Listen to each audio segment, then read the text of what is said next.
Hello, everybody. Good afternoon. My name is Marcelo Bucater. I'm the drum department chair here at Los Angeles College of Music. We have a great masterclass today with a good friend of mine, phenomenal drummer, a lot of experience touring the world, playing all kinds of music, all kinds of stage presence, and a phenomenal music director. He's been working with several different projects and bands and getting them ready to tour. So he made a whole presentation about that today, which I had a chance to see a little bit and I'm super excited for. Without further ado, please give it a hand to Mr. Antoine Fadavi.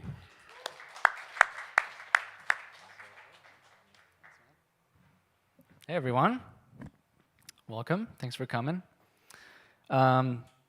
I'm really excited to be here today, and I want to thank LACM for having me and Marcelo for inviting me. So this masterclass is titled "A Music Director's Guide to Touring, Auditions, and Rehearsals." My name is Antoine Fadavi. I'm a music director, and I primarily work in pop and indie rock music. But I've been a drummer for many, many years and touring throughout the US and Europe. I'll read you a little bit about myself. So I've been the longtime drummer for King Princess, and we did a lot of sold-out tours over the last few years, major festivals, and support tours also, notably for the Red Hot Chili Peppers last year, which has been really cool. And I've also toured, rehearsed, and prepped shows as a music director for artists like King Princess, Fiji Blue, Presley Regier, Landon Barker, Iggy Azalea, Chrissy Schlebecka, Michael Sanzoni, and my own band Angel Soar. And so my goal with this class is to present practical advice and tips that you as a session musician can implement into your daily life to extend your skill set specifically for touring and get more hireable and be more hireable. So these are all things that I wish I had known before I started touring, essentially. And this is all based on my personal experience, and others might see it in a different way, which is totally valid. So let's get into it. So I'll tell you a little bit about me. I started playing drums when I was 11, and started posting videos of myself, drum covers on YouTube, and those got somewhat popular, and I was able to make some contacts with people in the US through posting those videos. And what came from that is that I started to work with this brand of electronic drum kits called Cat Percussion. And so this is an ad that I was featured in when I was, I think, 13 or 14, in Modern Drummer, Drum Magazine, Alternative Press, and a bunch of other publications. And so Kat invited me to come to the NAMM show in Los Angeles to showcase their product. So I came here a couple times to do that and met a lot of great people in LA and started to make contacts, and that was really, really phenomenal. And I still lived in Paris, France, which is where I'm from originally. Grew up there for the first 18 years of my life. And while I was living in Paris, I played in jazz clubs pretty often, about like several times a week, and met a lot of people through that and learned a lot about jazz music, electronic music, funk, soul. And coming here was a bit of a culture shock because the scene is very different, but also I kind of had this cool background that was very different. So then I made the move to LA, started gigging around pretty heavily for the first year and a half, 2 years that I lived here. When I was 18, 19, and kept making videos on YouTube, kept making connections, and eventually that's what led me to land the gig playing with King Princess. And King Princess, she had just started putting music out, and when I joined her project, she was playing venues around maybe 600 to 900 capacity throughout the US. So we did one headline tour, and that year went really well. And we ended up doing some pretty large venues later that year in 2019, playing SNL, Jimmy Fallon, Stephen Colbert, and a lot of other great stuff, and got some great experience on the road. And that was really, really fun. So then the last couple years, I kept playing with King Princess, but also shifted kind of my focus to doing music direction, which is hiring people, hiring musicians to be part of a band and leading the arrangement and the band and that sort of dynamic and getting shows ready for tour. And yeah, so that's a picture from when we played with the Red Hot Chili Peppers last year in Europe, opening for them. And cool. So this class, the way I'm structuring it is a hour and a half, hour 45 presentation at first, all about touring, and then a 15-minute Q&A at the end where you can come up to the mic right here and ask your questions, or I think maybe in the chat online as well. So the first topic we're going to talk about is building your network. And I'm structuring this class so it makes sense from A to Z. You'll see there's a thread that kind of follows. But so we'll start with building your network, and then we'll go into preparing for auditions, which hopefully by the end of the audition, that's what the people hold up to you because they just love you so much for taking this class. Then we'll talk about rehearsing.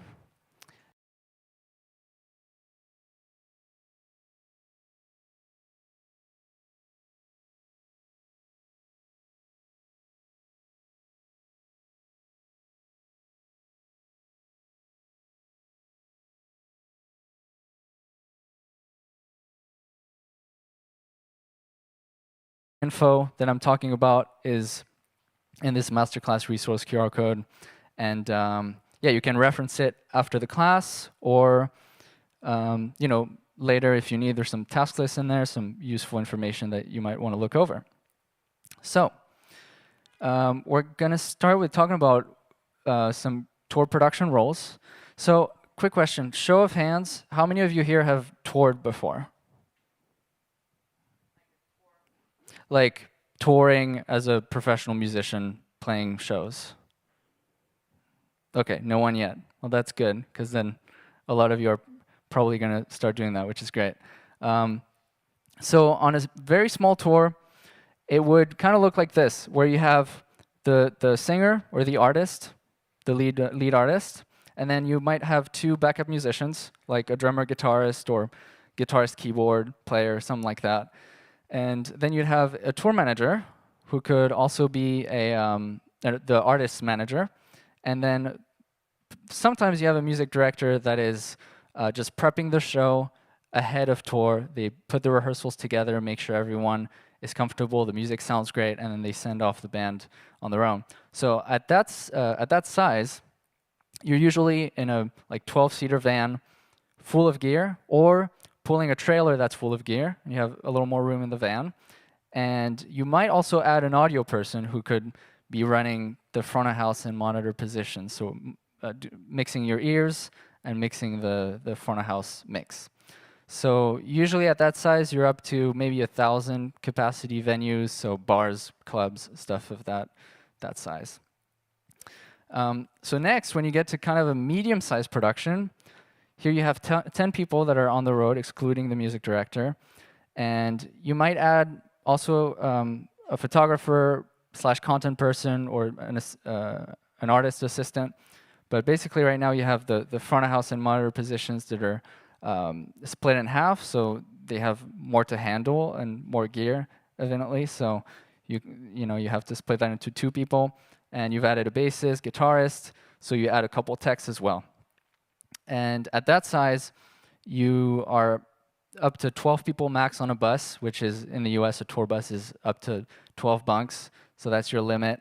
And either your bus is pulling a trailer that's full of gear, or you have an 18-wheeler truck that follows the bus around.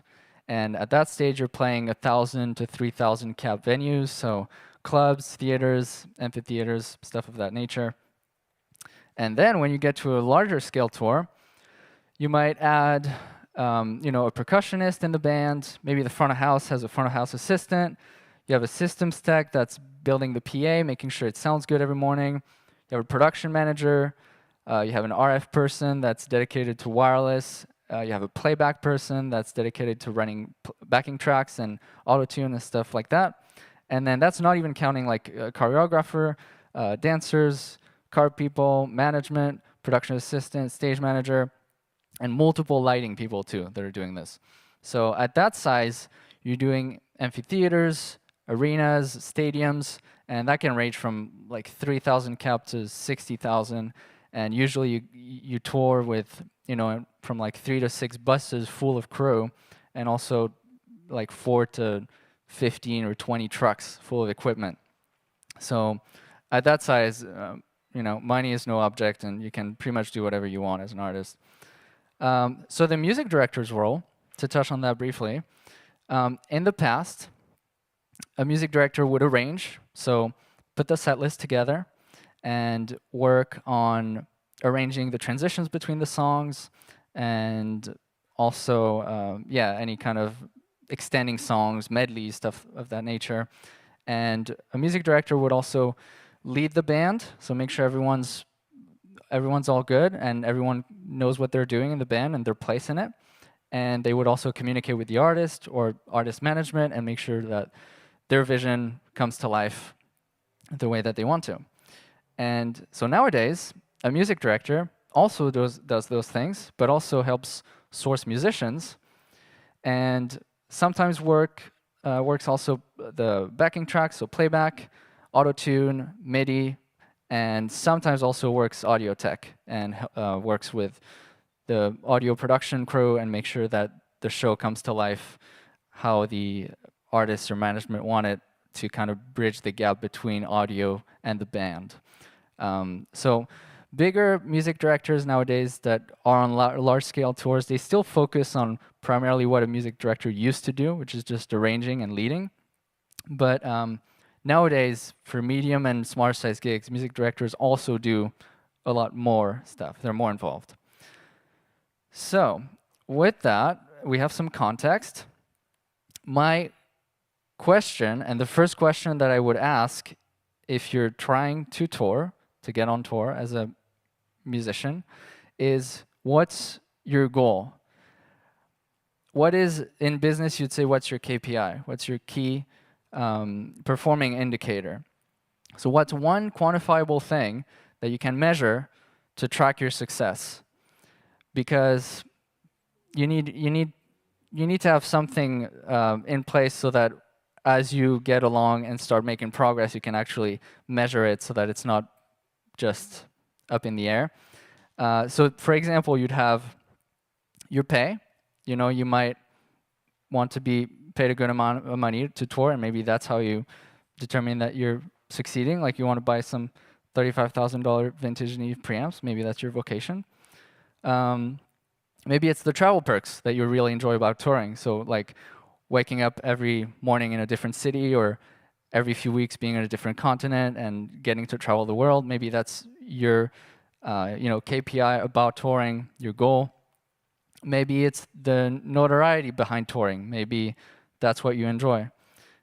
Or the size of an audience, playing to 5, 7, 10,000 people. That could be what drives you and what makes you want to tour. Or it could be your creativity. It could be that you want to play with different musicians, different artists, different styles, and always experiments with new musical ideas, and that's what you really enjoy about tour. So all these goals are valid in their own right. And more often than not, when you start touring, you're not going to be able to get all of these goals achieved. And as an example, I have the gig triangle. So you have good music, good money, and good hang, and you can only choose two. You can't have all of them. So it's kind of the same thing with what I'm listing as KPIs here, is that if you pick one to start, it'll help you draw your path forward, and that's going to help you find your niche. And you'd be surprised to know that there's a lot of musicians out there that you might see on Instagram play with really big artists, and they don't make that much money, and there's not that much creativity to it. So I would be careful comparing yourself to people online, just because it's not healthy and you never really know what the situation is.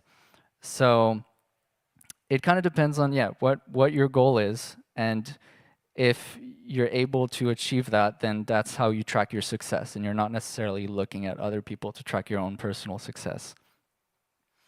So I would create a plan, and work backwards from that KPI to draw a plan forward for yourself. So, for example, you'd research how the people that have attained that specific goal you chose got there. So, what city they were in when they started to get their career going, what age, what community they were a part of, what equipment they had, what skills they had. So do your research, watch interviews, or even talk to them, DM them on Instagram, reach out to them, and maybe try even to meet them in person. And between all of those people that you look up to and that do what you want to do, you're going to find a thread. And you're not going to have the same path as any of them, but at least you're starting at a good base, and you can at least start to vision that for yourself, and that's also going to help you kind of motivate yourself and push yourself forward.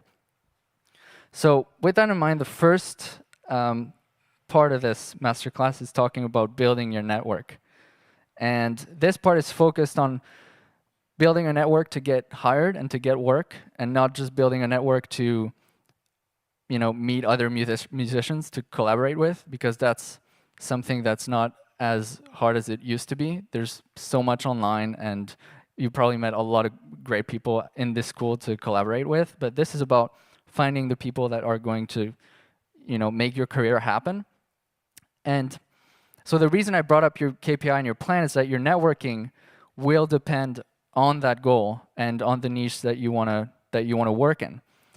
And in my opinion, talent only on its own doesn't get you work. You could be the best musician in the world. If you don't have the right connections or the right attitude or the right knowledge about stuff that's around your talent, then you might not get called for a gig, or you might, and then you might be fired after a month, and then it's not really going to work out. So there's a lot about touring that is about the humanity of it, and about the networking of it. And networking has a bad connotation nowadays, but I think that's how you get forward. And also, if it helps you to, I'm going to touch on some stuff to help you kind of get organized, and so that you can network without having to, for it to take all of your time. So I'll bring up a couple quotes.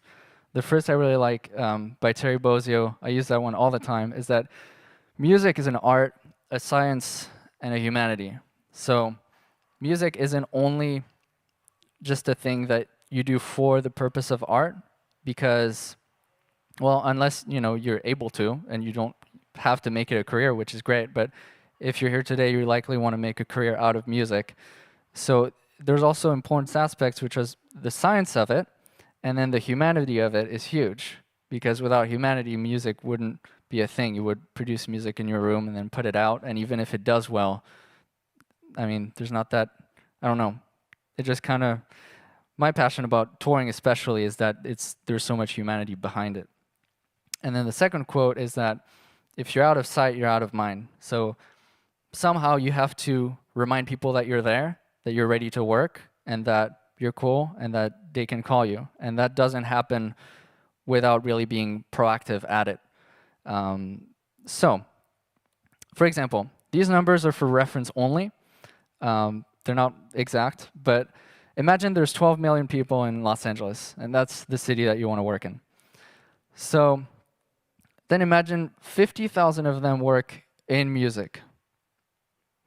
And say 5,000 of those are managers, artists, or music directors, so people that are susceptible to hiring you and get you paid and get you moving forward with your career. And then let's say that 500 of those are within the genre, within the niche that you want to work in. So say you want to work in alternative rock, maybe there's 500 of those, because you don't want to work necessarily in gospel or Latin or jazz or something else. So you have to find those people that you want to work with, and that also want to work with you, because that's what you want to do. So they want to work with you. So the question is, how many do you think you can get to now? And it might be a few, like it might be 5 people, it might be 10, but there's a lot more than you think. And so you have to get to those people so that they know that you exist and they can call you. Because also you might think that, maybe they're an executive in that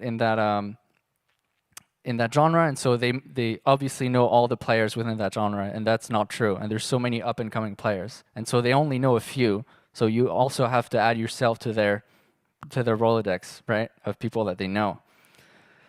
So a good place to start before you start reaching out to people is just build a good presentation for yourself that aligns with that audience. So look into what people in that audience do to inspire yourself to start. So say we pick alternative rock, just look at musicians that are doing that for a living that you look up to and see what they do, see what there is in common. And then build a good looking website for yourself, build a good social media, and then figure out your value proposition. So you need something that's easy to understand about yourself, or like a tagline, so that people know that that's the one thing that you want to be called for, and it's not too confusing. I know that there's a lot of people that do music production, and they play 3 instruments, and they also do some other stuff, but it's like the more tags you attach to yourself, the harder it is for people to call you, because you're very general, and generally you want to hire someone that's a specialist in something, that's really good in one thing. So if you can kind of refine it, that's going to help you. And that you need to keep it simple, keep it to the point, and keep it authentic, and just a great looking and sounding portfolio before you start reaching out to anyone, because that's the first impression that they're going to have of you. So for that audience, do your research and find these people on Instagram, Facebook, LinkedIn, Google, other platforms. There's tons of places to start. And as a music director, I've hired plenty of musicians because they reached out to me. So if you reach out to me and you're competent and you're kind, I'll definitely consider you. And that applies for all the music directors and managers, etc. So you shouldn't be afraid to put yourself out there, because some people and some people also may not be into you, or they might not reach out to you, but don't let that stop yourself from continuing to being proactive at finding the people that you will eventually connect with, because those are great people to know.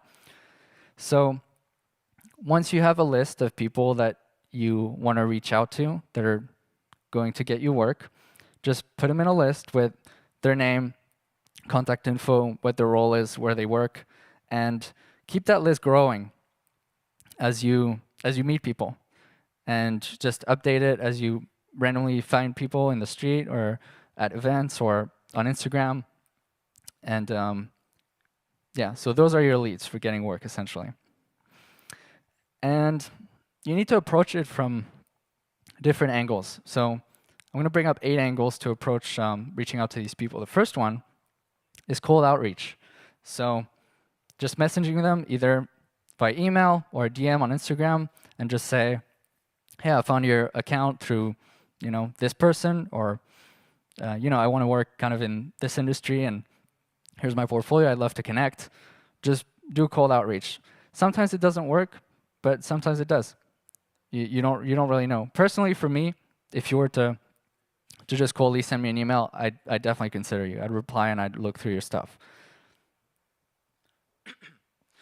Then warm outreach would be going to your friends or your connections that are already in that world and do something more personal. So go hang out with them, have lunch, do sessions, do jams. Just kind of keep yourself in that circle, because they're going to bring people along that you can then attach yourself to, because you're within that circle that you enjoy, and that's all of what you guys want to do, which is great.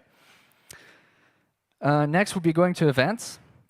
So in industry events, or going to shows, finding new artists that you really enjoy live, meeting people that way. That's important, because a lot of the people that are sometimes going to events don't necessarily have social media or presence online. So that's a different audience that you wouldn't necessarily meet if you're only behind your laptop or your phone. So going to shows is very important. And then social media content creation. So creating content about what you do, because that's going to help your portfolio, and also some people online might randomly stumble upon it, and that might interest them. Next is paid advertising. So that really mostly works on Instagram, Facebook, but you can also target your audience really precisely with paid ads, which is great. So if you're, say you're a guitar player in LA and you want to work in like gospel music, you can say, okay, I want to target artist managers that are like 25 to 45 years old and that are in gospel music living in LA. And that's going to get you maybe I don't know, 1,000, 2,000 people. And then you can write an ad of yourself performing, and then they'll see your profile and, you know, they might get interested. So that's a good way to approach it as well. Then recommendations. So you can ask your friends to recommend you, or you recommend people and then have switching subs with other people. So they would sub in for you and then you'd sub in for them. That way you go onto their gig and you meet their circle. Or you can talk to your friends that are in different circles as you.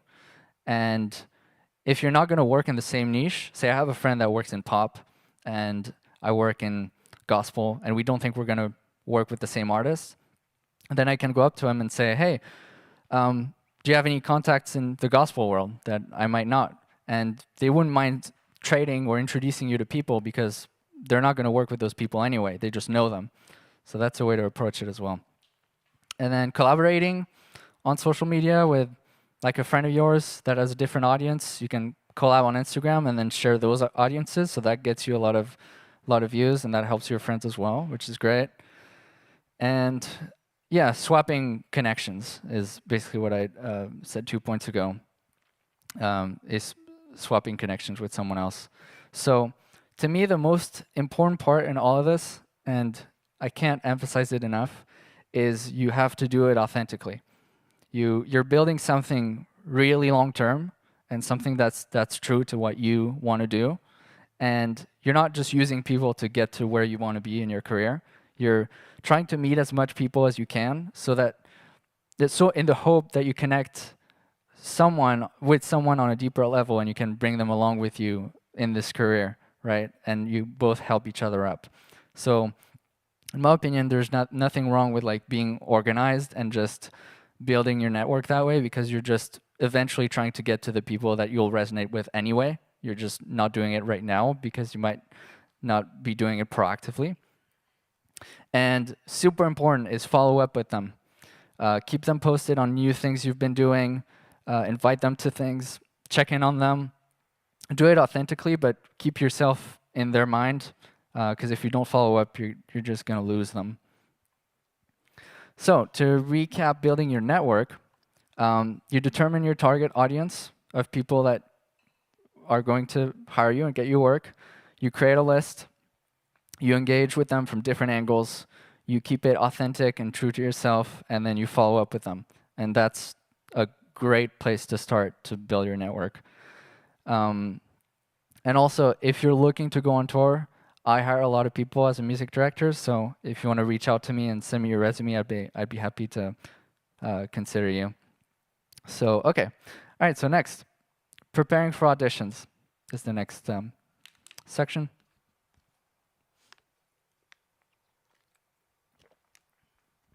So, show of hands, how many people here have either been to a physical audition or submitted an audition video? Okay, so 5 people, 6 people, that's good. So, finding auditions. It's a misleading term because you're going to hear about auditions. You're not going to go find an audition on your own. You're not going to Google auditions in Los Angeles. That's not how it happens. But in my opinion, so it all happens through the network that you just built, right? So in my opinion, music directors are the best place to start because they're the people that are most susceptible to hire you. But also, yeah, the managers, musicians that are in your network. And Jamcard for a long time, I don't know if you remember, was a place that was kind of advertised to do this, but it didn't really end up like working in that regard.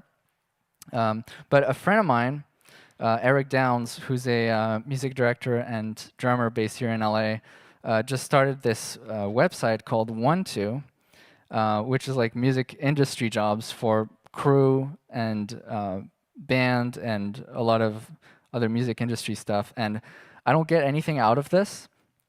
And this is purely because he's just started it. And he needs more people on the platform to get MDs and managers to start using it. Um, but you guys, if you want to check it out, with the code Antoine3, you get 3 months free. So it's check12.io. And yeah, you just register, you build your profile in there, and then you just receive auditions every few days, different job listings, essentially. So yeah, 1, 2. So then once you have an audition, the first thing to do is to research the artist/band. I would start with looking up their live videos, so seeing how it was interpreted in the past, see what the energy is like live. That's a great place to start to try to emulate what whoever was in that position doing before you. And next, you can research their fans. That's really important because there's some artists that have a fan base that's like really kind of introverted, and they really like kind of the intimate version of the music. And some other artists have fans that are just crazy. And so as you research their fans, I think it kind of helps you know how to interpret the music so that it kind of translates better. And then looking up the artist's character on interviews too is great because you get to know a little bit about them. I think the way that I usually approach it is I try to think about how would I know all about them before a first show with them with no prep. Like say you get called for a gig that's like 2 days from now, and it's in a different city, and you don't know the person, you haven't really even gotten like on a FaceTime. So how can you make sure that you kind of research the world as much as you can so that when you get there, you kind of know what the energy is between the artist and how you should approach it. That's a great place to start. And then, okay, so learning parts properly is so important. And so communication ahead of rehearsals is very important with the management or the MD, like any specific thing I should be aware of. Or what skills are you looking for of me during rehearsal specifically? Those are great questions to ask. And also, yeah, what's the specific way to interpret the music? So how would you like me to interpret this material? Is there a specific way, or should I just follow exactly like the record, or should I follow a live version? And this is really important because a band member that that's not ready enough for a rehearsal can make everyone wait for them during the first day, and that's not a good look if you don't have a part right, or you don't know a section, or maybe the tone of like your patches is just all over the place. Something's too loud, something's too quiet. That's going to make you lose time, and that needs to be dealt with way ahead of rehearsals. So continuing is the intention behind the parts that you're learning. So why does this part exist? That's hugely important because a producer or songwriter, an artist has spent like time in the studio putting stuff together, and some of their parts might be really meaningful to them, really important to them, and they think that it was additive. They wouldn't have put it in there if they didn't think so. So you have to realize that what is the intention behind this part? Is it to add energy? Is it to open up a section? Is it to anchor it into the groove? Like, what is it about the part that's important? And then once you know what the intent is, then it's going to give you confidence to play it properly, because you don't really have to think about, oh, am I playing it right? It's like you know what they're trying to do with this part. So just take it that way and be confident with it. And that's a good way to translate it, to interpret it. Yeah, and then how does the part contribute to the overall experience too? Think of it as a global thing. Like, how does it work with the different instrumentation? Like, does it clash with anything else? Stuff of that nature. All right, and then think of it like both an audience member and a producer to enhance your performance. So put yourself, like, film yourself. That's always a great thing to do, because you'll see what's wrong immediately. It's not rocket science. It's like as soon as you film yourself and you play something and you go back, at least for me, it's like, oh, that's not good. I'm gonna have to like change my posture. This needs more energy. This is kind of loose. And then that's a great way to see it, because you don't necessarily know unless you have like a an outside perspective on yourself. So yeah, think yourself as like if you were a member of the audience or a producer, like how would you want those drums to sound? Would you want them to be like overplayed? Would you want them to be like too loud, or would you want them to be too quiet or too behind the beat? Like you have to think about these things to again to get the confidence to play them right. And then read the lyrics. That's really important, and I learned that from Hal Blaine, which is that yeah, if you read the lyrics and again you get the intention behind the song, it helps you interpret your part better. It helps you reinforce the energy. If it's something that's really tender, then you can channel the lyrics to play that part the way it was meant to be played. And then you can loop sections to get the parts feel right. That's really great because sometimes it takes you, like if you loop a chorus like 7 times, it might start to unlock around like the 6th or 7th time. You're like, oh, okay, this is what it is. Like if you just play the song as a whole, you might not really get it on the first few tries. But if you loop certain sections, you might be able to get parts dialed in, and then work on the feel of each section, and then the transitions. So then maybe a verse is like down here, and the chorus is like up here, and you need to find a way to kind of bridge that gap. If you work on them separately, you can get them right, and then work on how do you transition them. And then on an audition video, I would add flair only like on the second, maybe second verse, second chorus onwards as appropriate. I would try to like keep the beginning of the audition just like really tight, really dialed in, great sounding, great feel, and then add some like flair or pizzazz like a little later, just so they can watch the beginning and say, that sounds great, that sounds just like the record, that's awesome. And then if they want more, they can continue watching, and then there's some more in there, which is great. Oh, also, okay, so one of the things I really enjoy doing as a music director is when I ask people for video submissions, I generally don't give them any guidance. I just tell them, do what you think is best. And the reason I do that is that if you send me something that feels really great, that sounds really great, without guidance, then to me it's like you nailed it and we understand each other. I understand your language and you speak my language. So that way, if I send you like 18 more songs to learn for a set, I know that generally you're going to interpret it naturally well. Whereas if I tell you exactly kind of what to do with not too much, but like enough guidance, you might be able to do it well.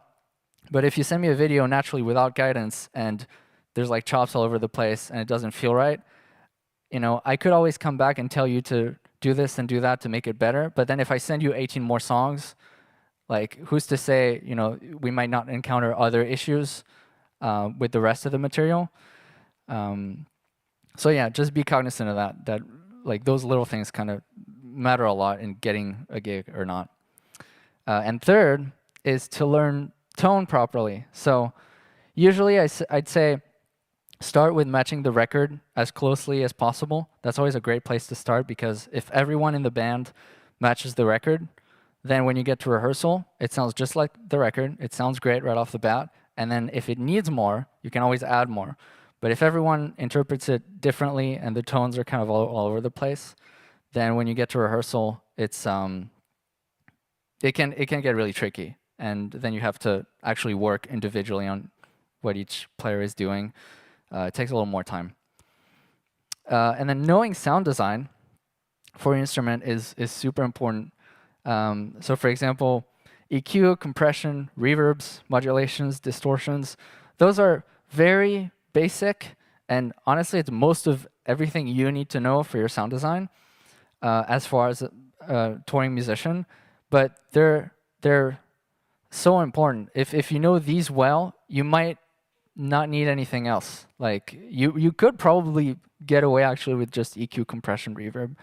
But yeah, so know that. And for example, for drums, it'd be also tuning, taping, cymbals choices, stuff like that.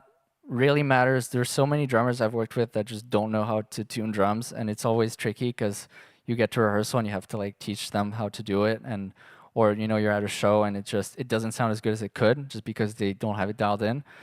Same for guitar. It's like including the choice of the guitar, your strings, what modeler you use or pedals, what amp you use. All those things kind of matter. But gear, in my opinion, only matters when it's purposeful. So if it fits the purpose, then no matter what the gear is, it's great for it. You don't need to get caught up in like all the latest technology and all the like really finicky stuff. If it fits the purpose as far as sounding great and getting you there efficiently, then that's what matters, really, in my opinion. Then analog and digital instruments and effects. Choosing between the two is always an interesting debate. With digital, you get a lot more room with automation, MIDI, and really easy edits, and you can save all your patches and the volumes and transition between part and part, and it sounds just like the record. It's really great.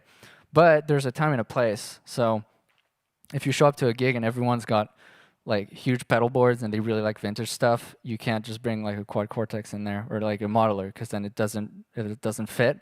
So yeah, there's a time and a place to approach it, and that's something that's just to consider.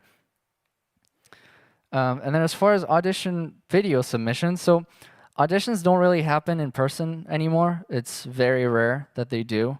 Most, like 99% of them happen over video submissions. So get your audio quality right, make sure it sounds good. Get your video quality right, make sure it's not too noisy, make sure it looks good, and make it to the point. Don't like set up your phone and then walk all over your station for like 9 seconds and then go to your thing. Like make it to the point, and leave a good initial impression, like whatever that means. Just like be friendly in the email when you submit, when you talk to them. Just good initial impressions, really important, because like MDs or management sometimes have a list of like 40 musicians per role, right? So if you have like 50 people to source, that's like 200 people that you need to go through. And we only have like name, contact info, and video submissions. So how do you stand out between all those players? You need to make a really great impression really quickly, right at the top, under like 3 to 5 seconds. You need to get to the point and sound and look great and be confident, because sometimes we don't have a lot of time to look through these either. So it's like we go to one and we look for like 15 seconds. Great, that sounds awesome. And then you check it, potential candidate, and then you go to another one, and it's like if it's sloppy, it's not great in the intro, then it's like, maybe not. Let's go to the next one. So if you have the initial impression is super important. And then when we go through the potential candidates list, maybe we have like 5 people in each category. Then we go through the entire video, and then you've added some flair later and everything, and then that's how we kind of pick the person. And then being yourself versus matching the artist vibe, that's very 50-50 in the, like I've talked to a lot of some of the best music directors in the game about this exactly, and it's very 50-50. Some will say that if you're yourself and you just like dress like yourself, act like yourself, then if the artist really vibes with you, then naturally you've just bonded over whatever's natural, which is great. That's a good way to do it. But also, if you go and research the artist and try to match, whatever they're wearing, whatever their character is, what's the energy, then it might also mean something to the artist. For example, I talked to Chris Pooley, who's Katy Perry's MD, and he was telling me about how one time they were auditioning a player, and the player showed up with, I think the tour color scheme was like pink, and so the player showed up with like really cool pink pants and some pink accents, and Katie was like, "That's awesome. I love the fact that like you came up, like, because it shows me that you've done your research and you want to be a part of this." And so that's also something to consider. And it's very 50-50, so do what you will, you know. So to recap, for auditions, research the artist's world, learn the parts properly, learn the tone properly, have a great video submission, and then choose to either be yourself or match the artist's vibe. So next, we're going to talk about rehearsing.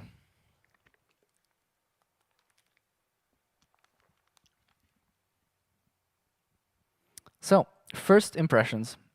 When you walk into rehearsal and it's your first day on a new gig for a US tour, you're out for like a month and a half, you got maybe 5 days of rehearsal. So be friendly to everyone. That's so important because you never know, some of those people you might be friends with for the next 10 years. You have really no clue. Or some people might, do really well in a certain genre, and then maybe that's a genre you really like, and maybe they'll want to work with you. But you got to be friendly with people to make sure that that happens. And then tidy your equipment and your belongings. Make sure you're clean, and you don't have stuff all over the place. Because if everyone does that in the band and crew, then it just becomes a mess. So you gotta be professional, show that you care about stuff like that, because then it also shows that when you're on tour, you're going to be like this, which is so super important when you all live in a tour bus for a month and a half. And then be quick and effective. So make sure that you know your stuff and that you do stuff quickly, and don't make people wait up for you if you can. And if you haven't had time to learn all the material to perfection, like we went over during the audition segment, at least know the song form, above all. Before tone, before parts, just know the song form, because parts and tone can always be worked on later, later that day or on day 2, day 3.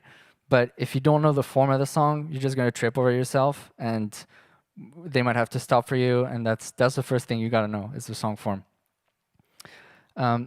Next is audience's perspective. To expand on that a little bit.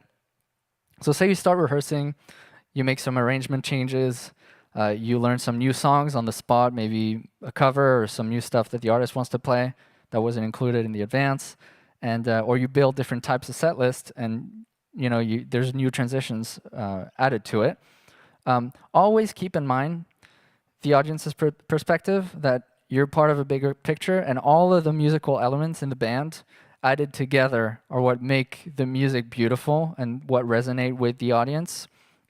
So if all the musicians only thought about their instrument, it wouldn't go well. And yeah, perceive the music as a whole. So musicians, we often focus on technical details of our own instrument, but the audience perceives the music as a whole. So we kind of have to also have that, just remember that perspective as you play and as you build something new with the band. And by thinking from the audience's perspective, you can improve how you translate the musical intention of the song. So kind of the same thing as the audition. Next is music production, and also knowing other instruments is very important.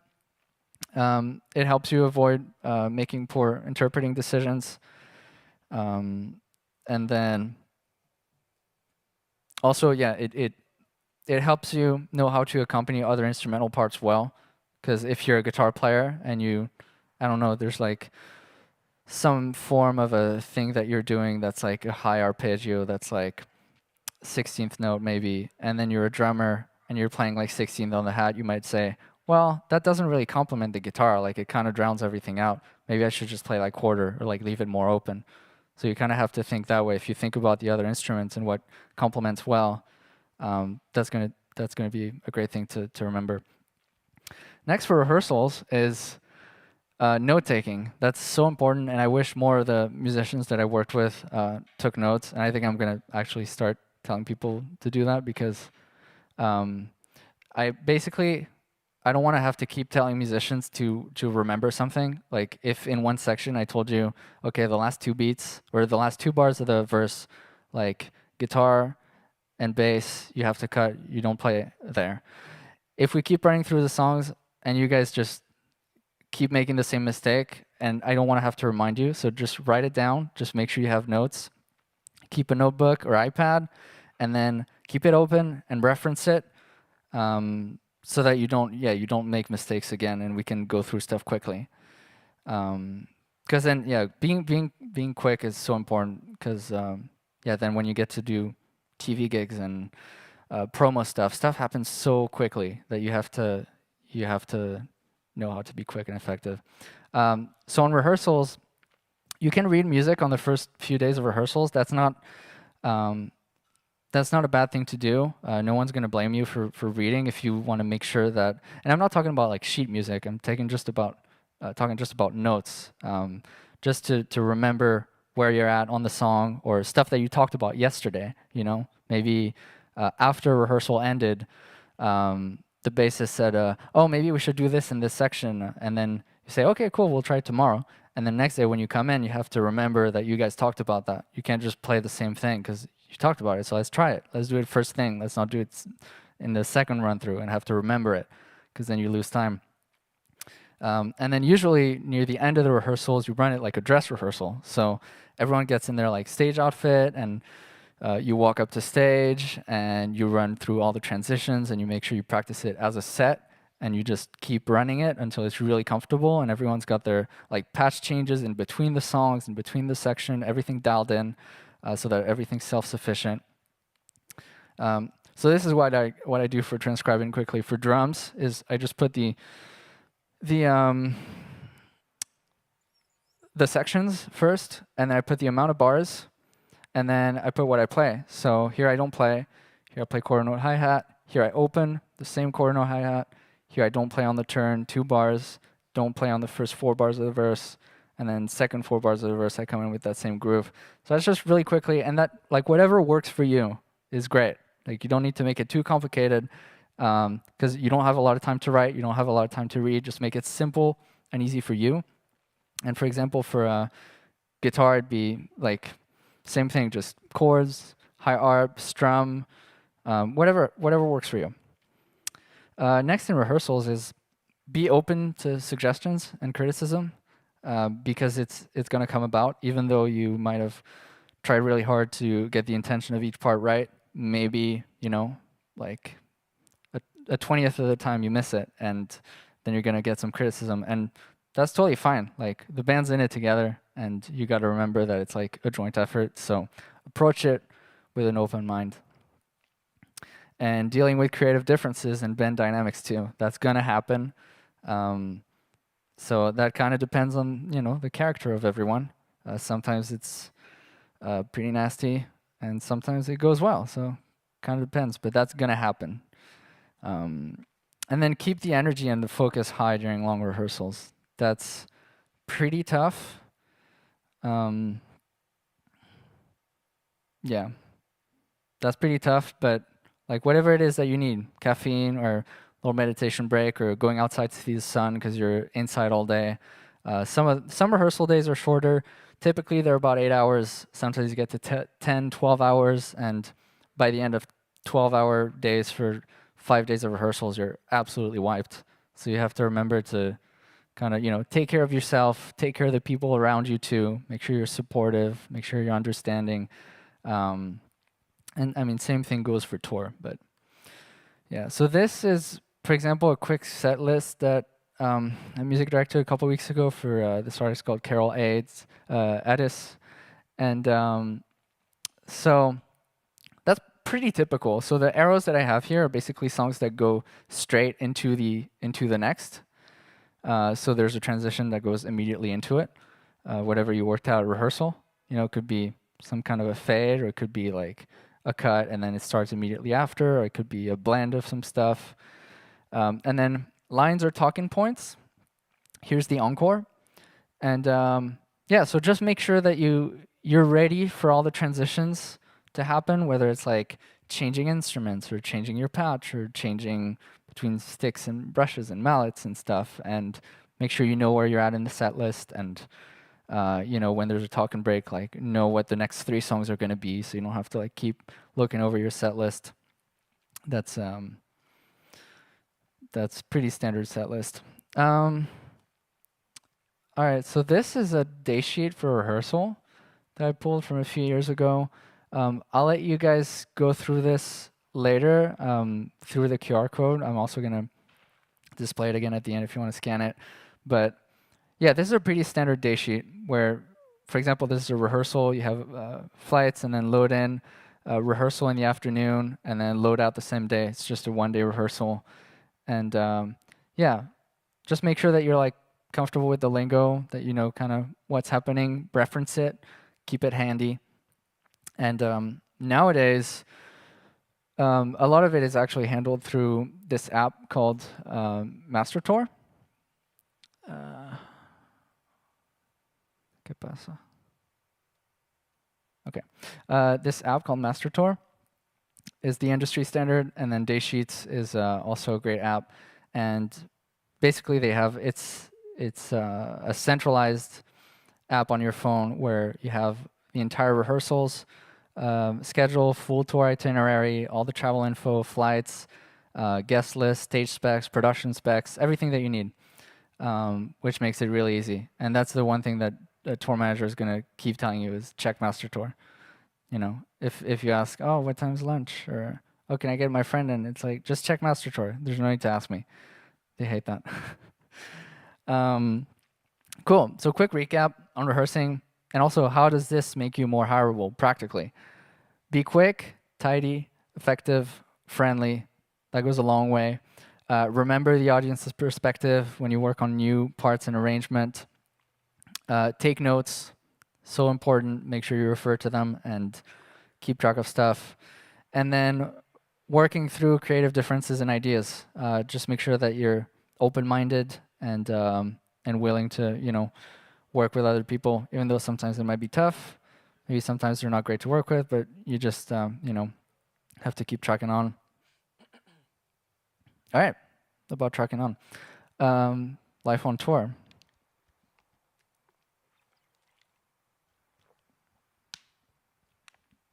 So, the first thing about touring, to me, most important thing, is tour etiquette.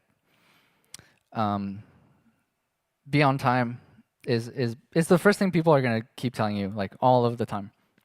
So now with my favorite quote of all time, if you're early, you're on time. If you're on time, you're late. And if you're late, you're fired. So remember that one and think of me when you remember it. And then be flexible. So there's going to be so many things happening every single day that you're not going to be comfortable with, and you have to roll with the punches. There's a lot of hurry up and wait, a lot of 2 hours of doing nothing, and then once you're ready, it's like 5 minutes, we got to go, go, go. Everyone's got to be there. So make sure that you're flexible and willing to go through that and are good at going through it. Be kind to the venue staff. You meet some really, really great people in venues that you wouldn't expect in like the most random places, most random countries. And I've had such great interactions with different venue people in like, yeah, and like in Brazil and Israel and Canada and Belgium. And so yeah, just make sure you're kind to them, because you know they see each other every day as the venue staff, but you only see them once, and you never know. You might see them again if you play the same venue the next year or 3 months from now with a different artist. And it's always a good time when you see the same security guard 3 months later. And also, very important, you represent your artist, and your artist wants to get called back, and you want to make good impressions for your artist on behalf of your artist, for the promoter, the agent, the booker. And so if you're kind to the venue, that goes a really long way, because then the artist's, perceived crew, that like everyone is nice and put together, that goes a long way, more than you know.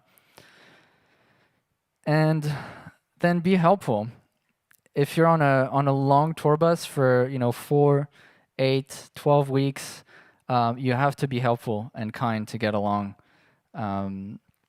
because it's such close quarters, and yeah, you have to be willing to go one step forward for other people to do the same with you, and you're all in this together. That's what a lot of touring is about, and it's like building a family from scratch, just like a traveling family, which is also, in my opinion, the best part of touring. And be a good communicator. That's really important. And be good with your phone also. Make sure that if people request you or they call you or they text you, like make sure you're not the person that's not good with their phone, because that's not good. If if you're on a day off or there's like a few hours and somehow you miss a text every once in a while, that's fine. But if you're always late at texting back, that's not a good look, and you have to consider that. Because also, if you're good about texting back quickly and you're on top of stuff, that is really great because people trust you. If you do that consistently, then management trusts you and they're like, he's great. He's always on top of stuff. I'm going to put him on this gig. That goes a long way. And dealing with confrontation well too. That's very important. I'm a very non-confrontational person, so I do need to work on this. And but yeah, confrontation is gonna happen. So you got to be willing to work on that, especially if you hold grudges easily and stuff like that. You kind of have to do some work, and that also goes with the communication. Is you have to not be scared to talk to people and to talk through your feelings. Also, don't step on others' toes. That's really important. You need to be aware of your surroundings and where all of your stuff is. Don't leave your stuff in someone else's bunk or someone else's area or even side stage, like on top of their stuff. Because yeah, it's tough because you don't have a bedroom on tour. You have your stations, you have your bunk, and then you have your stations and your little things. But it's easy to step on each other's toes if you're not considerate, so you have to actively remember to be, if that makes sense. And then side stage or on stage when the crew's working too, don't just like stand in the middle of a walkway that they're like obviously trying to set stuff up. Like just know your place and don't step on their toes.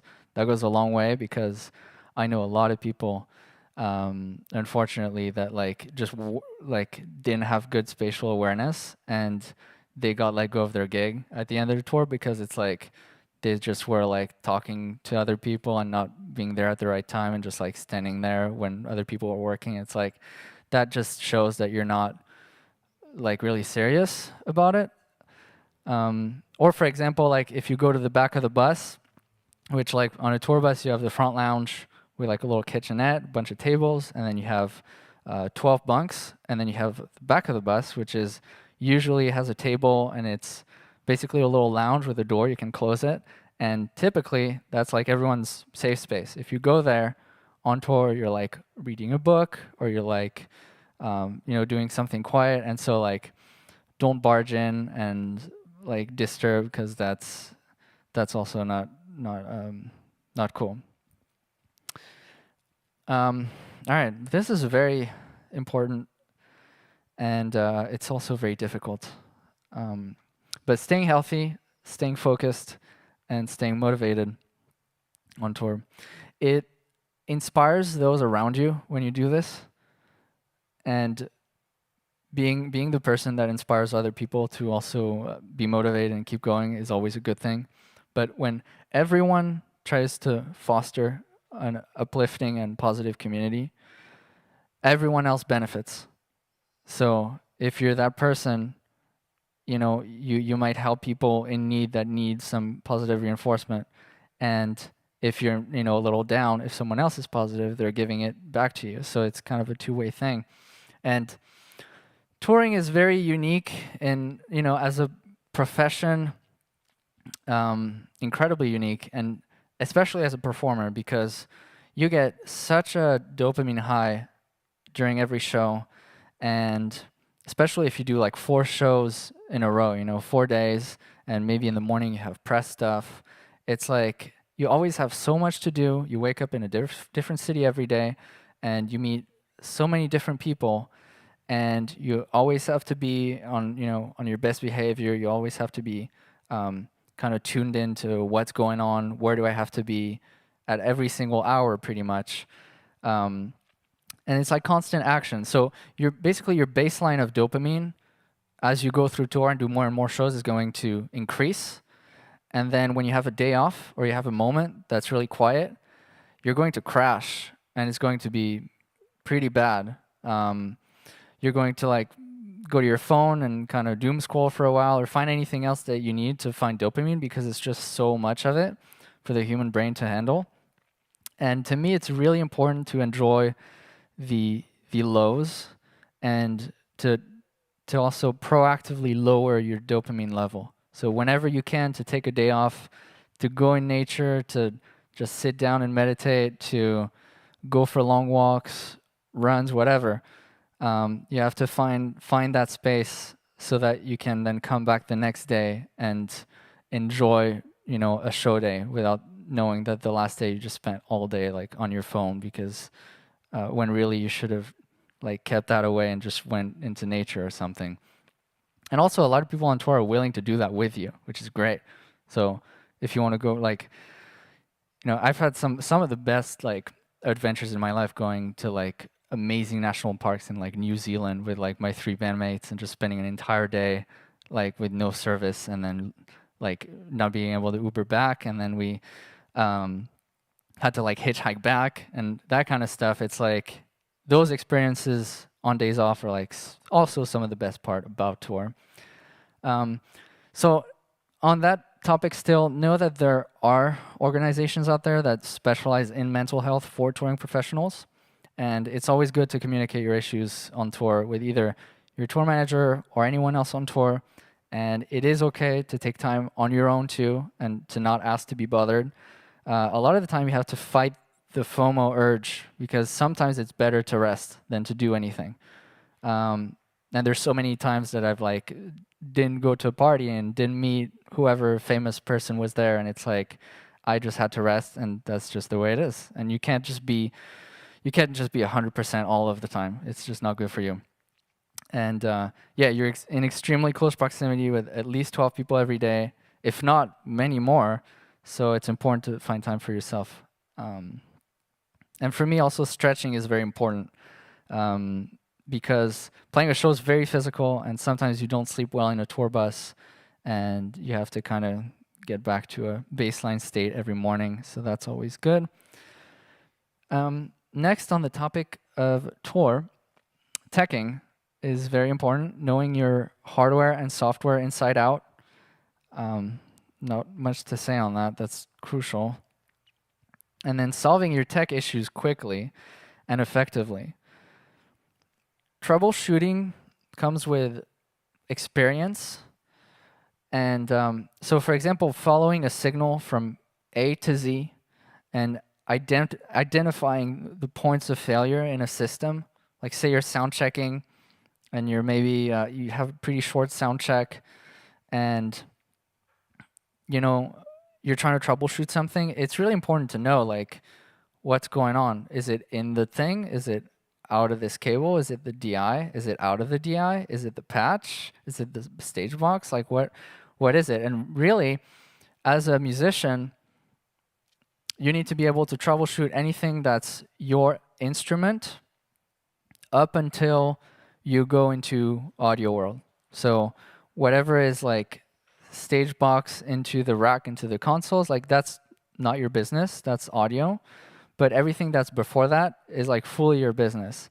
And not if you have like a dedicated tech, but if you don't have a tech, that's your job to troubleshoot it. And if anything happens, you need to be the one to do that. And also, obviously on tour, you bring a lot of spares. So spare guitar, if you break a string, spare everything just in case stuff happens live and you need to quickly pick up something else.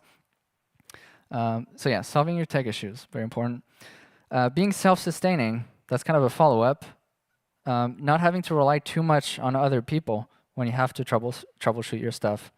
There's a lot of musicians I worked with that I've hired that they might be great at their instrument, but then they don't know like how their their ears, like they put them in, or like something's happened to their pedal board and they're like, oh, I don't know what's going on. And like everyone's willing to help, but it's just not a good look. So being self-sustaining is always best. Um, so I have this is my work box that I take on tour with me, or pretty much anywhere that I gig playing drums, and it's basically everything I could ever need in a carry-on sized Pelican case. So, for example, as a drummer, I pack it with anything that's related to drum teching. If I go as a music director, I have a completely different toolbox with stuff that's dedicated to that, and it saved my life many times over. And I actually have a video I shot for a drum channel, an hour-long video with some friends where we go through our toolboxes, and I go through mine in very great detail, like every single little thing that happened. One time, like maybe something happened on stage, and I'm like, oh, you know what? I should remember that, and then I add it to my toolbox, and then it comes with me. So I think that comes out on Drum Channel sometime soon. So let's see. Oh, having a backline writer, that's very important. This is, for example, a backline writer for drums, for my drums. And so imagine you're getting called for a gig 2 days from now in a different city, different state. You're not able to bring your gear other than maybe like sticks and cymbals. Then you need to provide production with your backline writer of what you need them to rent for you.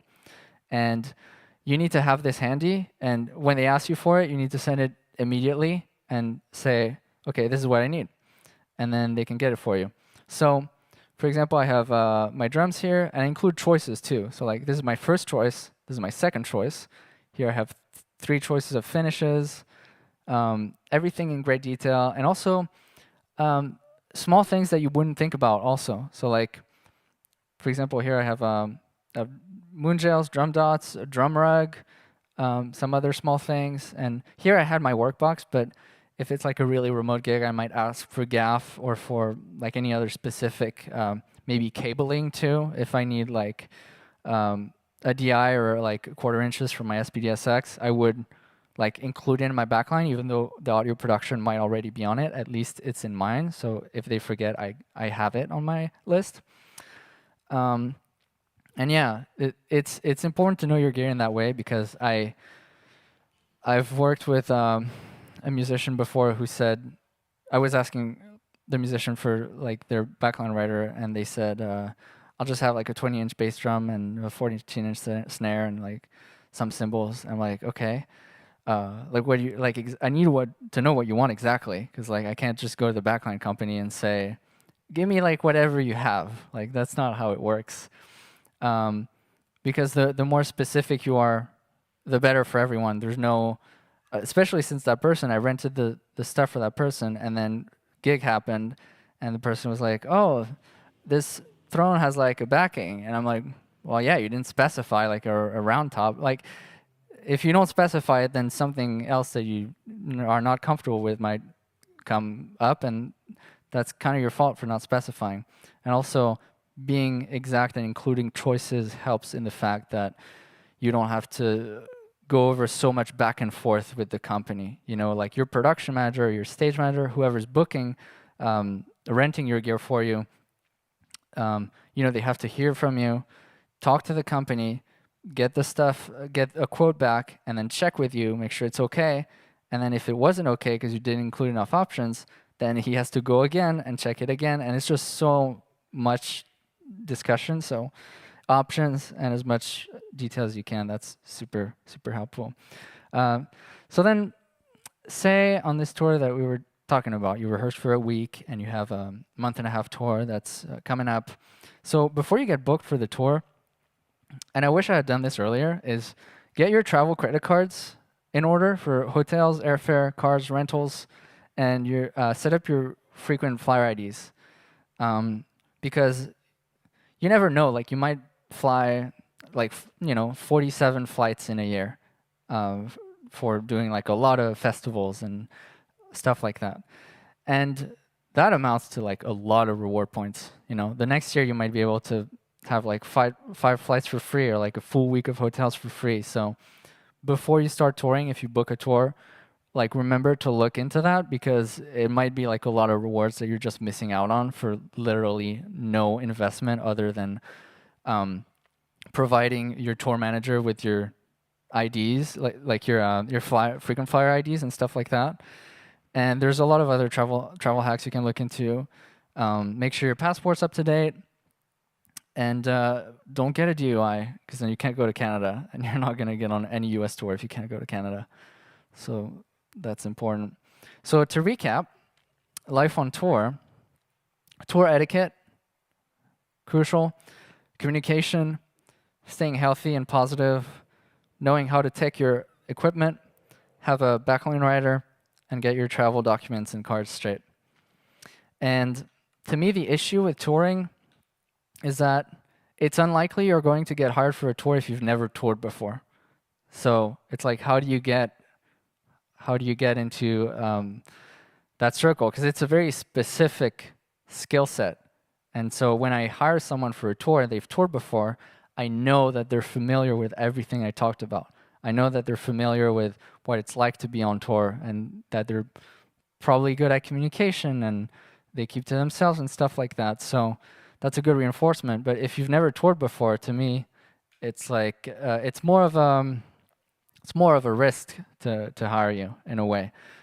So if you've never toured before, do what you can to inform yourself on the subject, and just tell people, listen, I've done a lot of research. I think I'm ready. If you need anything, like to trust me or someone to vouch or anything, like let me know, because I really want to be the best I can be for this tour, and or maybe go on like some small DIY tours just to get started, just so you've done like at least a little bit.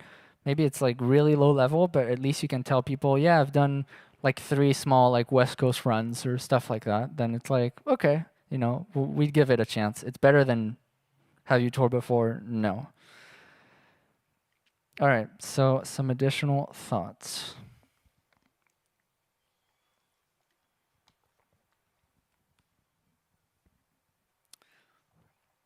Knowing how to run playback, aka backing tracks, and auto-tune is pretty important. I guess it kind of depends on what you want to do. What I'll say about that is that nowadays it's really helpful to know, because it might land you a gig with higher pay for not that much work. Because nowadays, one of the musicians on stage for a medium to small size gig is likely running tracks. And if you know how to do it well, and I'm not telling you to, do it highly professionally, because the gigs that are on larger scales are not going to require that of you, because they're going to have a dedicated playback person. I'm just saying, if you're like under 12 people on a bus and you can't afford to have a dedicated playback person, then a musician is going to have to do it. And at that level, you're probably paid on like a 12-bunk tour bus, maybe as a musician, like from $2,000 to $4,000 a week, currently at the industry rate. So if you know how to run tracks and you're saving them the cost of having to bring that person over, then you might be able to be like more on the top end of that pay scale, basically. So the examples I'm giving here are entry level, because as I said, it gets extensively complicated and you don't need to know the complicated end unless you're going to do just playback, which, probably not, since you want to tour as a musician.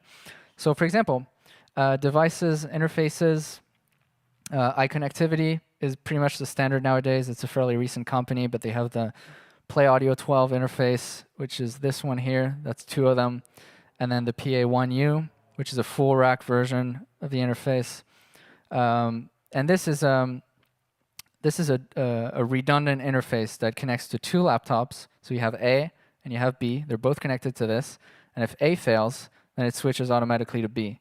And the lines that are coming out of the back automatically switch. So you don't notice that, the A laptop died because, maybe it lost power, maybe it froze, maybe it overheated if you're playing in Vegas in the summer, who knows. And then Motu has some great lines of interfaces as well. And then you got to know some routing and leveling stuff. So like track separation, because you're not just going to send a stereo to front of house. You're going to separate all of the different tracks so that at front of house, if they want to mix the backing track drums, the backing track vocals, the backing instrumentals and other stuff, they can do all of that. So knowing that is good. And then leveling them to send enough gains to front of house and make sure everything's already kind of leveled for them and stuff isn't all over the place that they need to like either write the faders or compress it to too much. And then redundancy and switchers. So as I said, the iConnectivity Play Audio 12 has internal redundancy, but this is a pretty new device that came out about 7 to 8 years ago maybe. But previously it was the Radial that was Radial 828X, which is a switcher that is very common also at the entry level, and a lot of people still use it. That actually takes two interfaces, sends the line into the switcher, and then if A dies, it sends B automatically to front of house. So same concept, just a little bigger format and some more flexibility and reliability with it. And then as far as MIDI, iConnectivity also makes the Mio XM, Mio XL MIDI devices, and you got some stuff from Motu, from M Audio as well, a lot of companies. And MIDI is great live when you want to, for example, from your tracks, send MIDI information into your sampling pad or into your pedal modeler or into maybe like a vocal processor unit. And you want basically to hit a song and it changes all the patches to the right stuff, or like every different section of the song changes the patches automatically, so none of the players have to, press pedals or stuff like that. It kind of depends on the scale of the gig, and also some people don't really like to do that, but it's a great option to have. And yeah, and then transport controllers for playback is great. For example, the apps are Setlist, AbleSet, and Taz. Those are the most common. And I forgot to include it in here, but for playback nowadays, most like 95% of gigs use Ableton Live to run backing tracks, and maybe the other 5% uses Pro Tools, and they're probably on the larger scale. But everything kind of smaller uses Ableton Live. And on the transport controllers, you might have seen in the past they used to have like a MIDI keyboard with all the different piano notes just gaffed in like a fluorescent gaff, and then they would like write the song title, and then you would have to hit the song title for it to go to the song and then press play, and that's just absolutely insane. And so yeah, thankfully nowadays we don't have to do this because we have transport controllers, so that's great. So next is learn a DAW. So Ableton Live is preferable for live music, but Pro Tools is good too. I wouldn't consider running tracks on Logic and Reaper, but any DAW that you know is always great if you need to make arrangement, changes or change some samples or anything else like that, or like record, I don't know, whatever it is. You have to know DAW. And I would recommend Ableton if you're touring. Learning audio tech is great as well. This, you don't need to know, but it will help your communication with the crew and setup. And it makes the production go seamlessly because you understand their language and you're able to help them if they're in a pinch, or you're able to, if there's not like much time left, you can say, hey, I can help, with anything pretty much. And if they know that you do that, that's a plus. So for example, signal path, miking, routing, gain structures, wireless in-ear monitor transmitters and wireless mics, digital consoles, and then some basic concepts, like using XLR turnarounds or how long you can run an XLR or running Ethernet or stuff like that. And again, you don't need to, but these are just additional things that a lot of pros do know on the road, pro musicians. And then I have some book recommendations. This one, All You Need to Know About the Music Business, is excellent. And there's so much info in that, but the there's a great section on touring specifically, on the behind the scenes of tour, like deal memos, tour routings, budgets, everything that kind of goes into putting a tour together, which is really interesting. If you don't know about it as a touring musician, I highly recommend. And then this book I really like too, The Efficient Hustle, Lessons on Being a Professional Production Manager. This is practical production advice, so it's not applicable at all as a musician, but you get to learn the behind the scenes of how they put the production together, which helps you understand their roles and communicate with them. And yeah, it's not that much. You just read a book and then you kind of understand what they do all of a sudden before you wake up, because they wake up hours before you on the bus to start setting up stage. And next, some research materials. For example, there's so much about touring. Well, actually, there's not that much about touring online, but there is good info if you know how to look for it, and you just have to kind of dive in deep. It's not as easy as like getting suggested videos on YouTube, but you have to kind of search for it. So here is a good place to start. There's some YouTube channels. A good one for like kind of running tracks and stuff like that is called From Studio to Stage. That one's been around for like 12 years, I think. There's some good forums online, good social communities, subreddits like Live Sound or your particular instrument, drums, guitar, keyboards. We Are the Music Makers is a good one for producing. Those have a lot of great info, great intel. Jamcard, I'm not too sure. I haven't been on there in a while, but I know that it was pretty popular, so you could try it and see. Maybe it is very active in your niche. And then music direction companies. Those are a good place to start to inquire and to build your network and to get on tour. So those are all based in LA except for WFB. So Spacebar Direction, Beehive, Rob Ernst, those are all good friends, and WFB's in London. But yeah, those five pretty much do most of all the biggest artists that that are based out of LA anyway. And again, if you want to reach out to me, my company Fadavi Inc., we hire a lot of players for tours, and if you want to send me your resume, I'd be happy to include you as well. Cool. So to recap the additional thoughts, running playback and auto-tune, that's good to know. Learning a DAW, of course, and then knowing some audio tech can be useful, and research material if you want to dive in a little deeper. So, some key takeaways as we approach the end.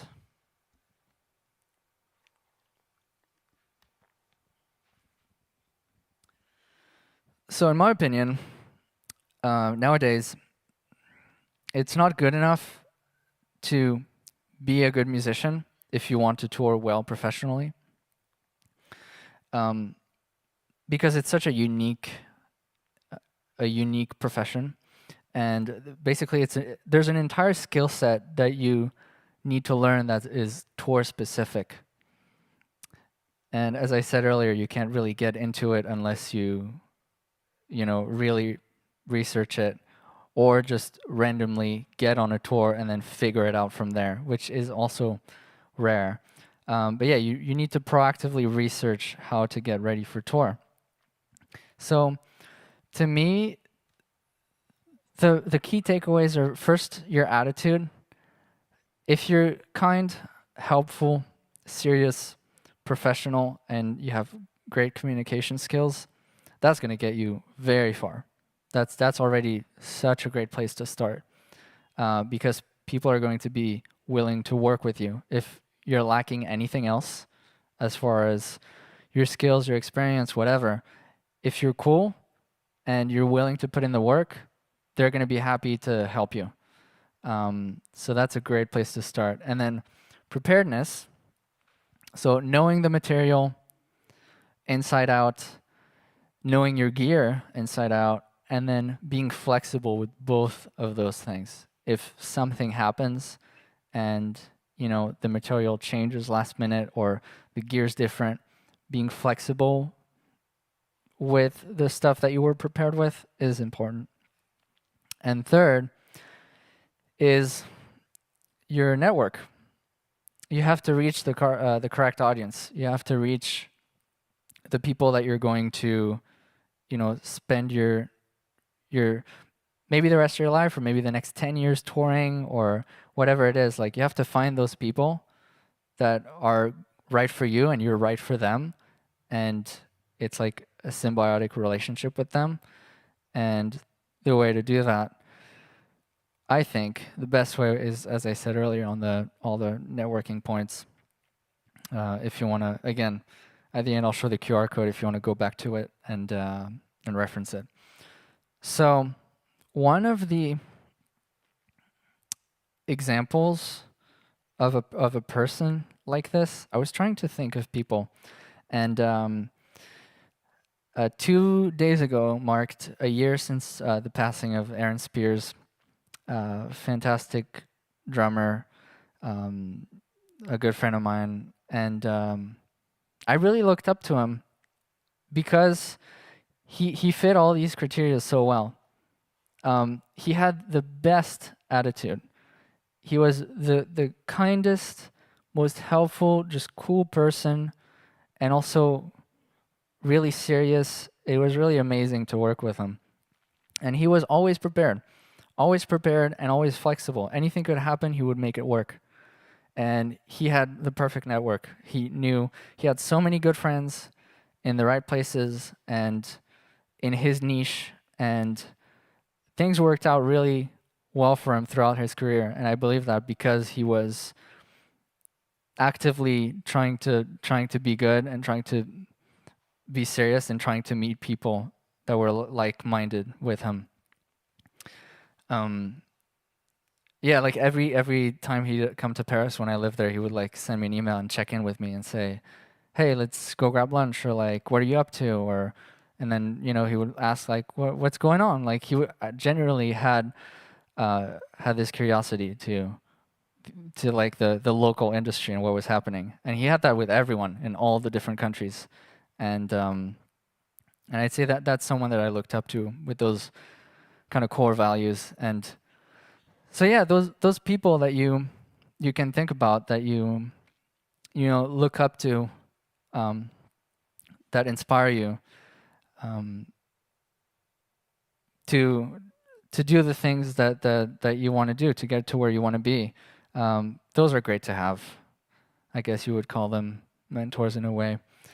Yeah, and they, thinking about them keeps you motivated, keeps you wanting to work hard and to get to where they were because of, you resonate with them. To me, touring is the greatest thing. I mean, I met my wife on tour. I met my best friends on tour, and got to do almost all 50 U.S. states, and been to so many random places I would have never been otherwise. And it changed me. And I'm so grateful that I got to do what I did, and that I keep doing what I do. This is my favorite subject to talk about out of anything. And I know you will too eventually when you get to touring. So my goal with this class was to present some practical tips and advice that you can implement into your daily life as a musician to expand your touring skill set and make you more hireable. These are all things that I wish I knew before I started touring. So yeah, with that note, let's get into the Q&A section. If there's a mic up here, if anyone has any questions, like specific topics, technical stuff, industry stuff, I'd be happy to answer anything. Hey. Is this on? Okay, yeah. Hi. So with that, like the last slide, what do you think you struggled with before, like actually touring and starting like your whole career? Probably my network, honestly, because I feel like I always had the attitude to, like, because that's what I wanted to do, and I was always I was always like really serious and like motivated to do that. And I also was prepared. I was like looking up a lot of stuff and knew about the gear and knew about all that stuff, but I didn't really know the right people. I didn't know anyone that would get me on tour. Like I knew a lot of musicians, and it's nice to know musicians, but they're not like unless they're gonna call you for a gig. Because for a long time, that's what I heard, is I heard, oh no, like you got to meet bass players because that who calls you for a gig as a drummer. Yeah. Or like you gotta know like other drummers because they're gonna like ask you to sub in. And like for me personally, that's never happened.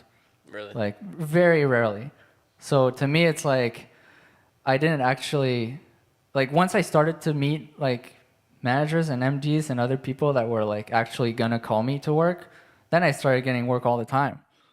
So yeah, for me that's the network for sure. Also, what like motivated you, I guess, when you were starting out to like actually, what inspired you to like actually go on tour? The people you know, or like. Well, honestly, it's funny because when I first started touring with King Princess, I was at a point in my career where I was like, I didn't really know if I was going to continue, like, wanting to be a drummer. Yeah. Because I had done it for years and met a lot of people, and small things happened which were cool, but nothing like really consequent ever happened. And so I didn't like purposefully try to get on tour or like to get in the studio or like to write music. Like I didn't really have a single thing I wanted to focus on.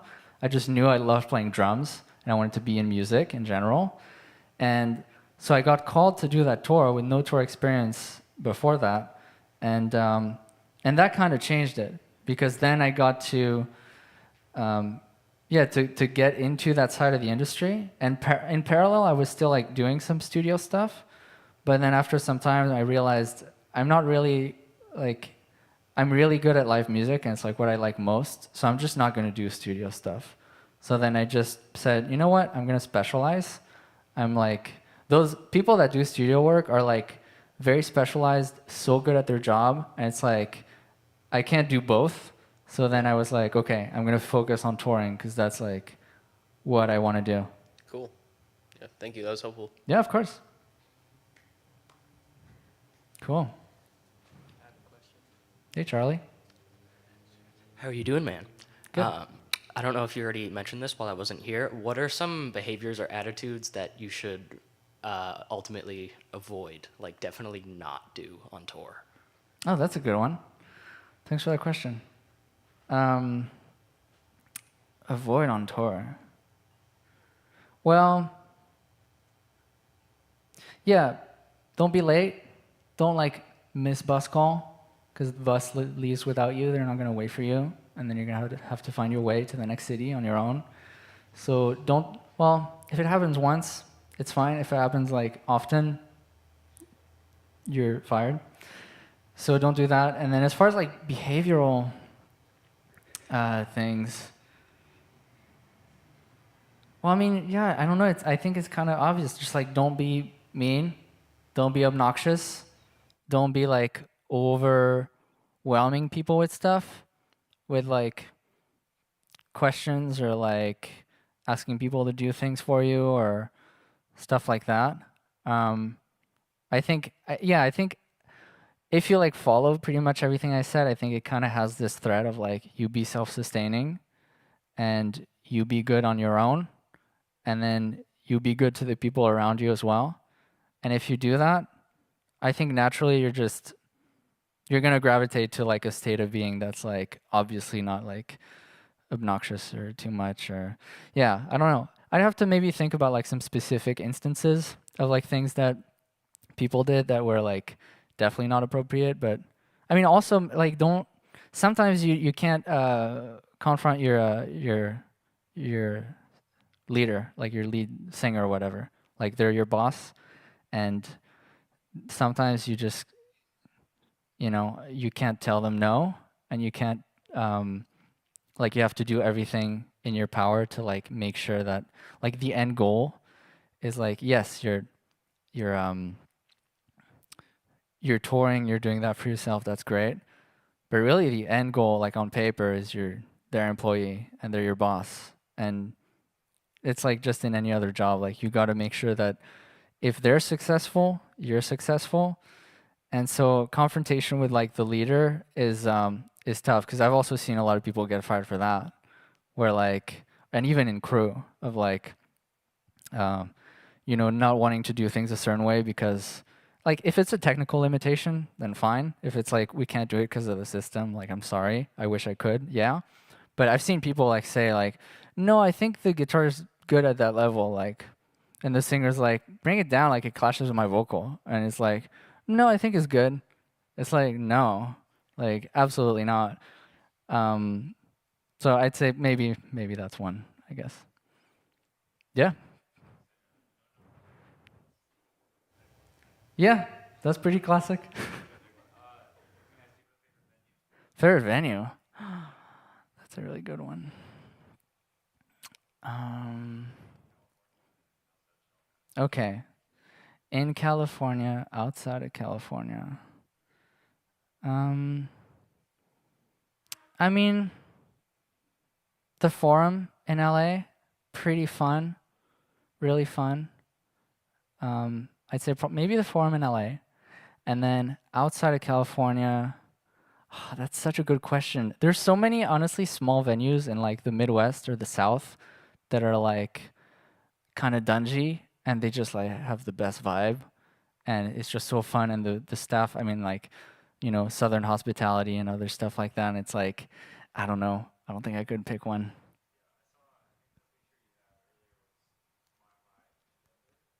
Oh, yeah. Yeah, we did. Yeah, a few years ago. Yeah. Ogden Theater in Denver, too, is great. That's a good one. Cool. Any other questions? Okay, so the most enjoyable part in being a music director. Um, for me personally, my approach to it is to make sure that the artist's vision comes to life and that everyone in the band understands that vision. Because a lot of the time, the artists, I mean, super creative people, but they like can't express themselves too well, or they express themselves to each band member individually, and then all the band members just kind of take it their own way, or the artist um, doesn't have like the lingo necessarily to like tell each person like technical stuff. So on my end, like hearing the artist and seeing, okay, that's what we did on the last tour. There's some stuff I didn't like. There's some new stuff I want to try. Then kind of putting that vision together in my head, and then going to the band and say, and like give a good brief of like what that vision is and how we're gonna go about rehearsals to like like for example, everyone learned the stuff just like the record, and maybe there's like some few transitions or like other elements that we're gonna add, and then we come together, we play the set from top to bottom, like figure out any kinks, and then once we've played through the entire set, like we start to have an idea of like the songs that need more work and the songs that are like already pretty well dialed in, and maybe stuff that's not like really fitting in that certain order.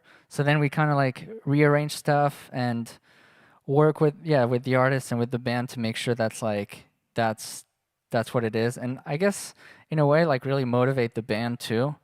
Um, so yeah, I'd say that's my favorite part, because then you go see them on tour or on TV or whatever, and they put on like a great performance, and they're happy, and everyone's like working together, having a good time, because they all know the purpose and they all know the vision, and like kind of locking everyone in, and that's what I really enjoy ultimately. Cool. Any other questions?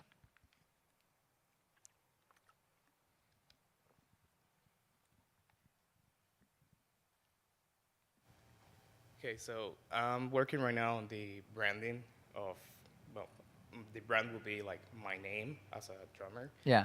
And I've been thinking of getting business cards, working on my social media to create content, and also like creating my resume.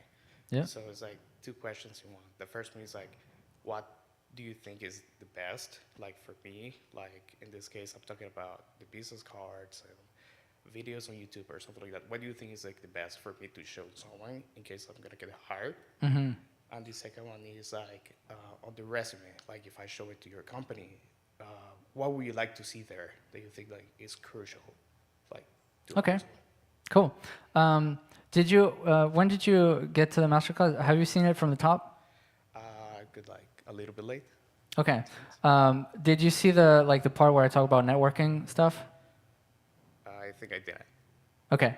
I'll go through it briefly, but if you at the end I'll show a QR code you can scan and see the presentation again. But basically with that you have to find your niche, like find the people that you want to work with and that are going to hire you. Because like for example, if I'm say you're like a gospel drummer, and everyone you know because of like where you grew up or college or like your circle is like in like alternative rock or like grunge or indie or something, then it's like you're not going to get work as a gospel drummer because no one from the gospel community knows you, right? So I think it depends on like what you want to do. And once you know what you want to do, then look at the people that are doing it. Like, how do they do it? Like, what do they post? What are their socials like? What's the circle like?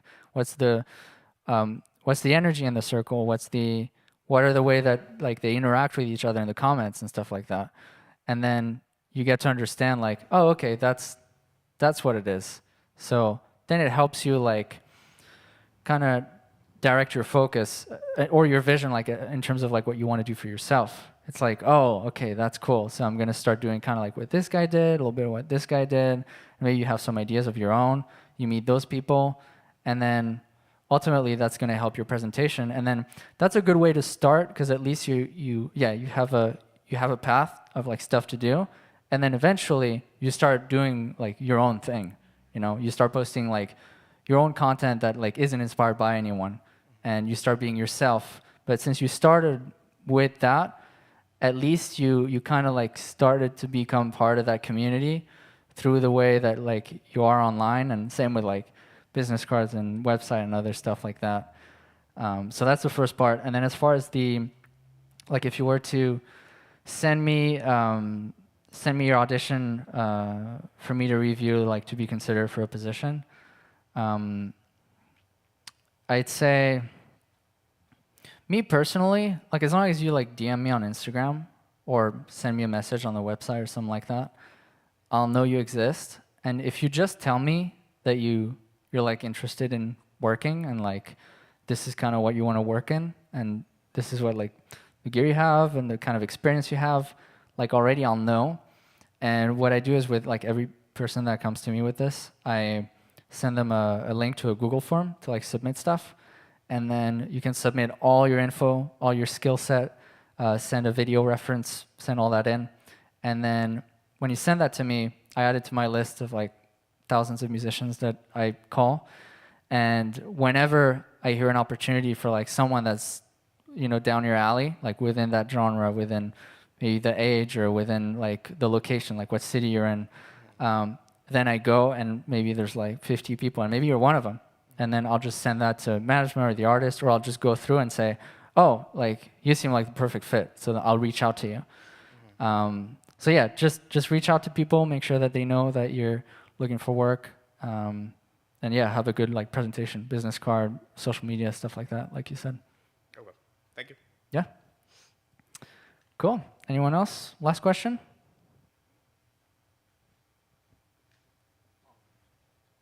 What do you think is the most important thing to do when meeting and rehearsing,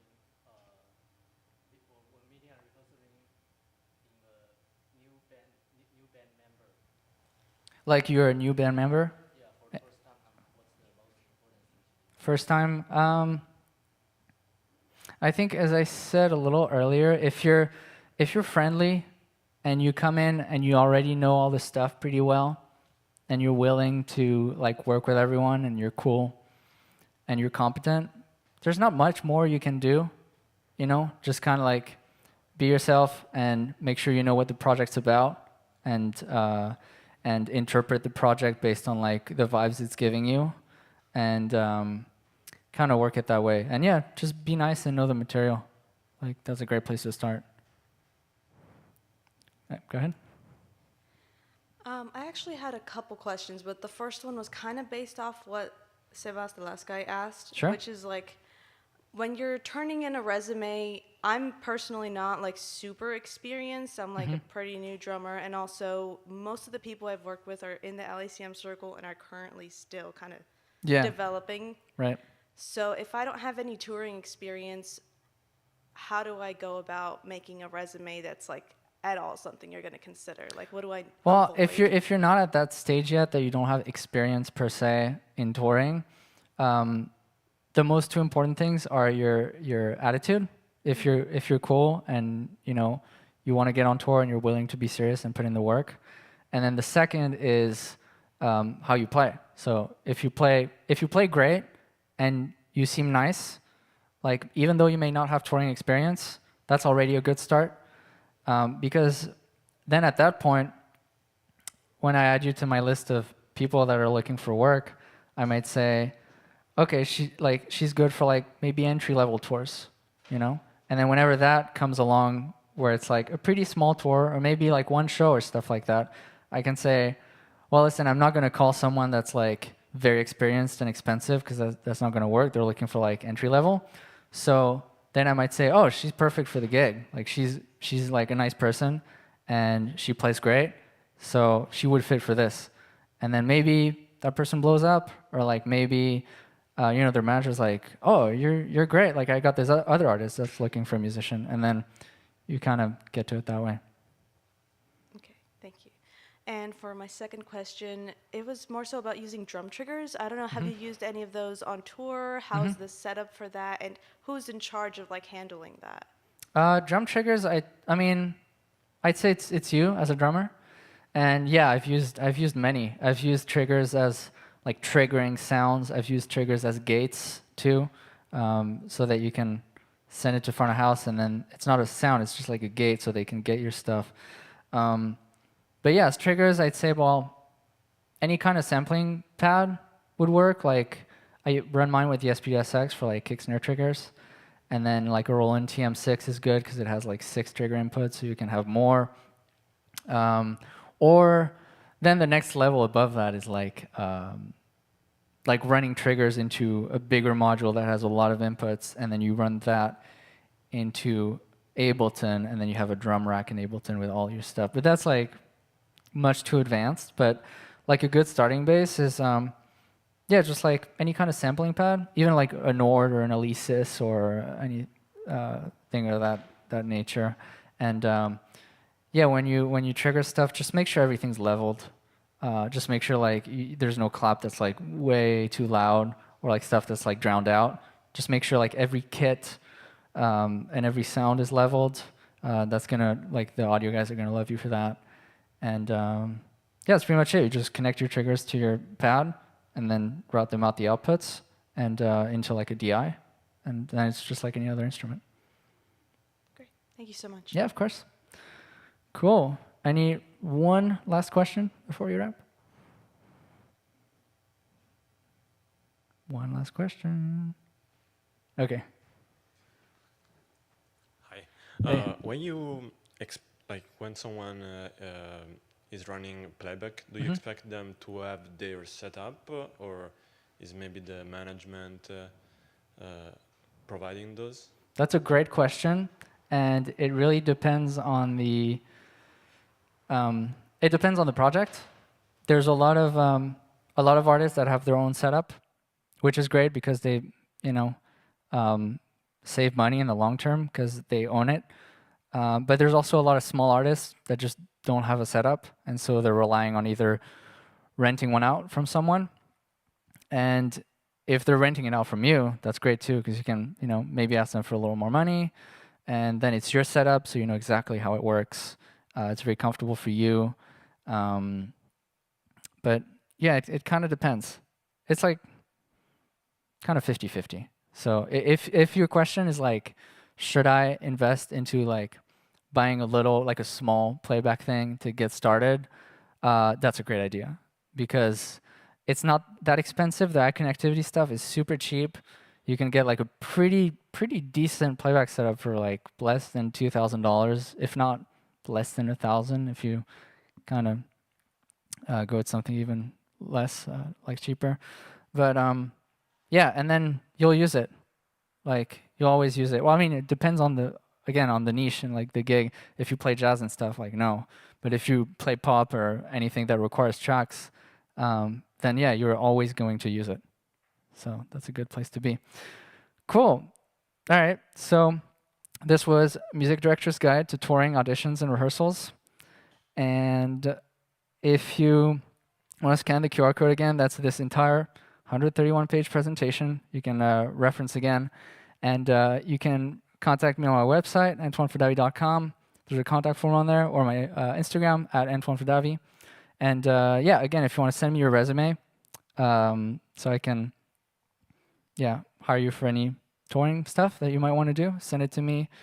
And yeah, so again, thank you everyone for coming. Thanks LACM for having me.